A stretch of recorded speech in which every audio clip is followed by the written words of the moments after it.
Welcome to Marth and the Machines. Today going back to an old favorite of mine, Colon Commander Alexandra Zerkova, trying out some new toys, and once more this battle's end is down to dice rolls and last focus points.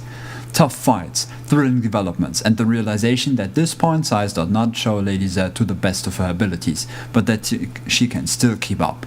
Enjoy! Here's the rundown of the Marth force seeking revenge for the demise at the hands of cheesy Mark I Vladimir. It's Silent Bob, the High Reclaimer, with his Hierophant, who would keep singing praises and he had no way of stopping him unless he clubbed him to death. In his battle group he had the Blessing of Vengeance and a Crusader. Also Maximum Zealots, without the Monolith. These guys were meant to die, and they probably knew. Also a Maximum Flame Guard with unit attachment. I had Colon Commander Alexandra Zerkova with her two bodyguards, Beast 09 and the Man-of-War Dracoon, with dismount.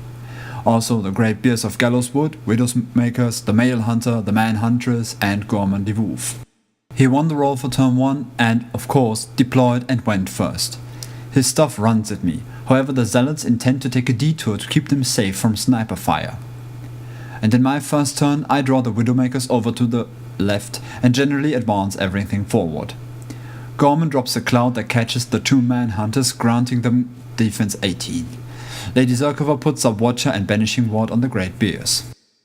In round 2 the Zealots redirected their course, the Flame Guard advanced in shield wall, the Jacks follow up behind, and the High Reclaimer pops a wall of smoke as indicated by the red markers to cover their advance.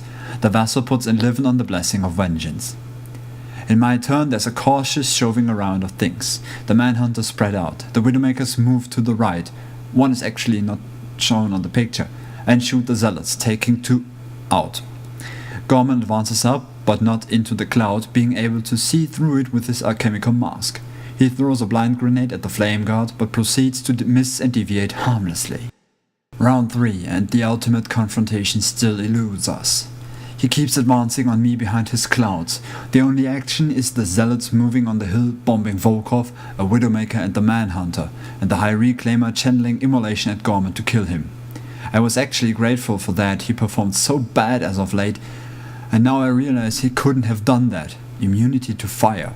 Oh well, serves me right for not preparing a card. In my turn I upkeep both spells. The Widowmakers fire at the Zealots, killing enough so that there is an opening for the remaining Great Bears. They move in and hack down everything but the Priest.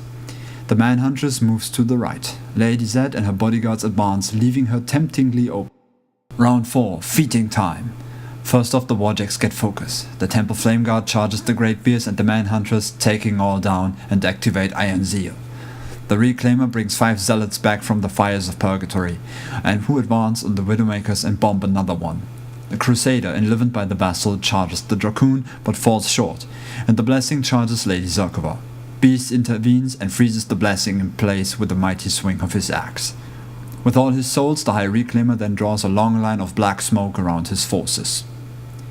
My turn, and I start by moving Beast in a manner that Thresher catches Temple Flame Guardians and the Blessing, killing 3 troopers and doing more damage to the Jack. Lady Zack backs away from the Blessing, puts up a cheaper Watcher and then demonstrates the power of the Ghost Stone to the High Reclaimer. The Razor Wind from nowhere is boosted for damage and deals an outstanding 10 points of damage to him. I just need another one of those shots to win. The Dracoon backs away from the Crusader, hitting and further damaging the Blessing.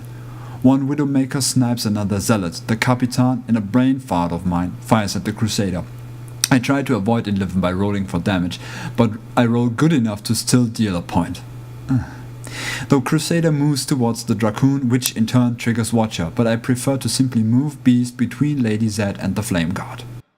In round 5, the Zealots continue their advance and bomb another Widowmaker and try their luck against Lady Z and the Beast, but fail there. Flame Guard changes Beast, and I fail again by letting him attack one of them. They all combine into one, but take nothing out. The Crusader unhorses the Dracoon, and I place the dismounted model in a manner that he is no longer engaged. The Blessing goes for Zerkova again, but bombs the Dracoon first back into engagement with his repulsor shield, and then deals damage to Lady Z. The Hierophant heals the High Reclaimer for 2 points. The Vassal grants the Crusader an ancillary attack, but he misses it. The High Reclaimer puts up smoke clouds in front of him. My turn, I keep all focus because I feel I will need it. Beast activates, thrashes and kills 3 more Flame Guardians as well as the Blessing. The Widowmaker Capitan moves to shoot the Zealot Priest, but misses. The Dracoon hacks away at the Crusader. Then tense moments, as Lady Z locates the High Reclaimer through the Ghost Stone like Charles Xavier using Cerebro and fires another boosted Razorwind. I boost to hit and damage because we all know that 7 is nigh unmanageable in crucial situations. She deals another 9 damage. The High Reclaimer lives on 1 box of health because the High Hierophant healed him just enough. I have not that much focus left, not enough to safely hawk it. The Clouds and Blessing Wreck block me from getting line of sight to the High Reclaimer. Is all lost? Wait, the Hierophant! I can see the Hierophant! I decide to page 5 it, move and put it all on this card, casting influence on the Hierophant, who had the Reclaimer within line of sight and reach. I hit. The Hierophant feels the urge to obey me and swing his stick at his master. He hits as well. Now, on an 8, the game would end in my favor. Guess what? 7. Final round, where it certainly would end in my opponent's favor. The Crusader is loaded with focus and comes at me, and misses. 2 boosted attacks in my back arc and he misses. He probably was being rebellious because there was no choir to sing some pretty music for him. Even the ancillary attack fails. Then the High Reclaimer charges in. He had to. Due to the August seal, he could not spell me to death without killing himself. However, my opponent's inability to roll an 8 on 3 dice makes him go to his last focus to actually hit Lady Z and hospitalize her.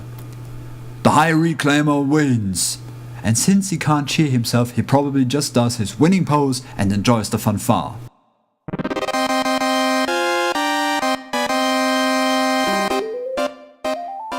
In hindsight, nice caster, fair game, but those ash clouds just messed up everything, leaving the Widowmakers with nothing but zealots to shoot.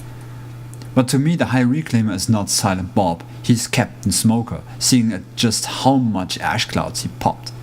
And it would have been so awesome if the influenced Hierophant had managed to stab down the High Reclaimer, but everyone kept putting their negative karma on me to prevent it. I guess it's fair, I almost took him out with boosted Ghost Stone Razorwinds, although I rolled extremely well and was almost accused of lucking my opponent out of winning. And if I'm the only one who wins, no one will play against me, I guess. Lesson learned today, Zerkova needs a unit to counter enemy units. Beast, Dracoon, Bears can eat hard targets, but the Manhunters do not fare too well against many enemies. And Gorman was severely underperforming as of late.